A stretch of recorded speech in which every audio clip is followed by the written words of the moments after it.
여러분들의 활동을 대학교 평가자가 다 알아요. 근데 With you, I can be sad with you. Just take my hand and fly up. 안녕하세요, 맘띠입니다. 이제 여러분들 이제 지금 면접 준비하느라 굉장히 많이 바쁘시죠? 이제 10월 말에 이제 이대 그다음에 가천대, 외대 이렇게 면접이 있고 또 이제 수능 이후에도 계속 면접 줄줄이 있다라는 말이에요. 근데 아시다시피 이제 면접이라는 게 거의 이제 서류 기반 면접이잖아요. 이제 재시문 면접도 따로 있겠지만 거의 여러분들이 준비하는 대학교들은 서류 기반 대비 면접이에요.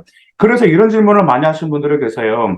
맘띵은 서류 기반 대비 면접 질문만 뽑아줄 수 있습니까? 라고 말씀을 그렇게 물어보신 경우가 있는데, 저희는 그것은 솔직히 예전에는 한번 뽑아드리는 효과가 없었습니다. 그래서 뽑아드리지 않아요. 그 이유가 무엇이냐면은요, 당연히 여러분들 서류 기반이기 때문에 생기부에 나오는 거 기반으로 이제 물어본 건 사실은 사실이에요. 그런데 여러분들이 생기부에 나오는 전문 용어들이라 그건 당연히 정리를 해야 됩니다. 땡땡 주무군이라든지 어떤 과학의 기작 원리 등등이라든지 이런 점들이 생활기록부에 나왔으면 당연히 여러분들 뭐 해야 돼요? 이제 당연히 정리해야 된다. 왜? 물어볼 가능성이 높기 때문에 그렇단 말이에요. 그런데 이것만 정리하면 될까요?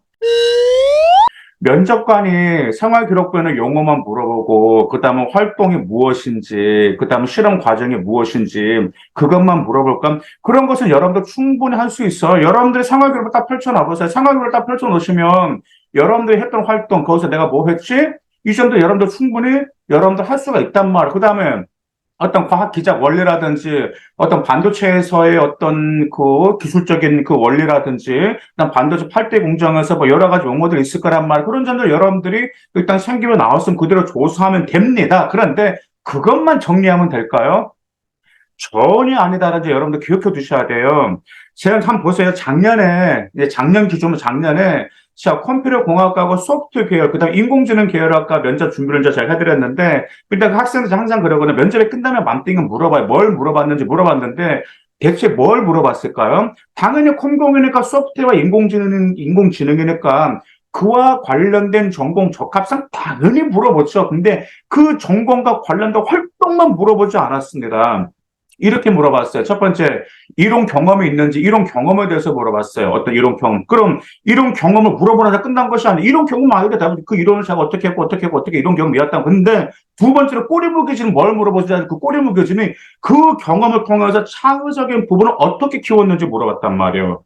그리고는 이거 답변하니까 세 번째, 그다음 무슨 질문했는지 아세요? 그럼 동아리를 통해서 창의력인 부분 어떤 부분을 강화시켰는지 물어보고, 네 번째 꼬리 무게지이 그 이론이 실생활에 활용된 사례가 있는지 이렇게 물어봤다라는 말이에요. 그러면 여러분들의 꼬리 무게 질문을 예측할 수 있을까요? 저도 꼬리 무게 질문 몰라. 왜냐면 꼬리 무게 질문 같은 유형이 굉장히 많단 말이에요. 그래서 여러분들 답변에 따라서 꼬리 무게 질문도 바꿔진다라는 말. 근데 여러분 단지 생활 기록배 활동만 가지고 그것만 정리하겠다? 그건 아닙니다. 이유가 무엇이냐면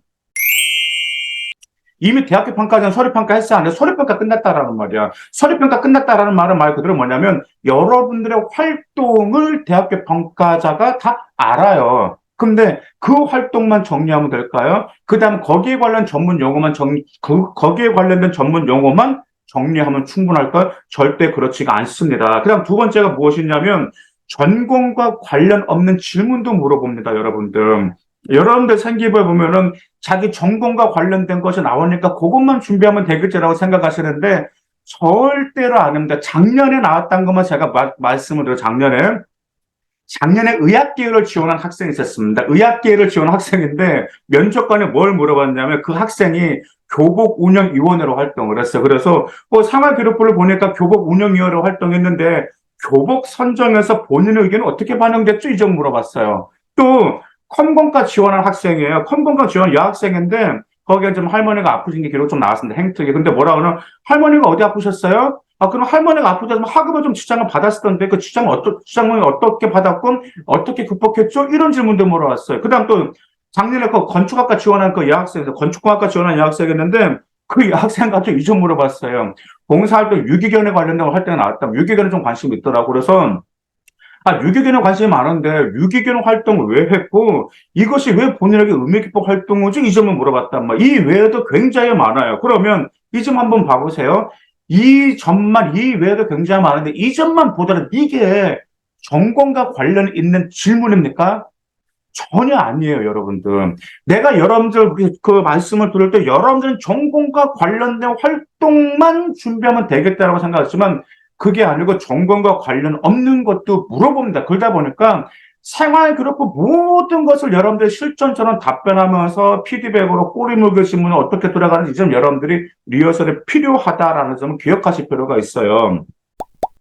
생기부는 여러분들 활동만 물어보진 않습니다. 이미 대학교 평가전 활동 다 알아요. 그 활동 이후 꼬리 물기 질문이 승부수다라는 점 여러분 기억하실 필요가 있어요. 그러면 금방 제가 말씀드렸겠지만 꼬리 물기 질문 중에 한두 가지가 아니고 대략 7가지에서 8가지 유형이 있습니다. 그렇다고 해서 뭐가 나올지 모르잖아. 여러분의 답변에 따라서 질문 유형도 다르다. 그러다 보니까 여러분들이 실전처럼 준비하실 필요가 있고 어떻게 효율적으로 전달할지를 준비하실 필요가 있습니다. 이렇게 할 때 여러분들이 면접에서 뒤집을 수가 있어요. 자, 그러면 꼬리 물기 질문과 압박 질문은 우리가 싫어해야 될까요? 전혀 아닙니다. 관심이 있기 때문에 꼬리 물기 질문과 압박 질문을 하는 것입니다. 지금까지 꼬리 물기 질문으로 답변 못할 때까지 꼬리 질문을 계속했던 학생들 합격하였습니다. 그러다 보니까 이것은 여러분들 좋은 신호이기 때문에 면접에서 뒤집을 전략으로 최선을 다하시기 바라겠습니다. 감사합니다.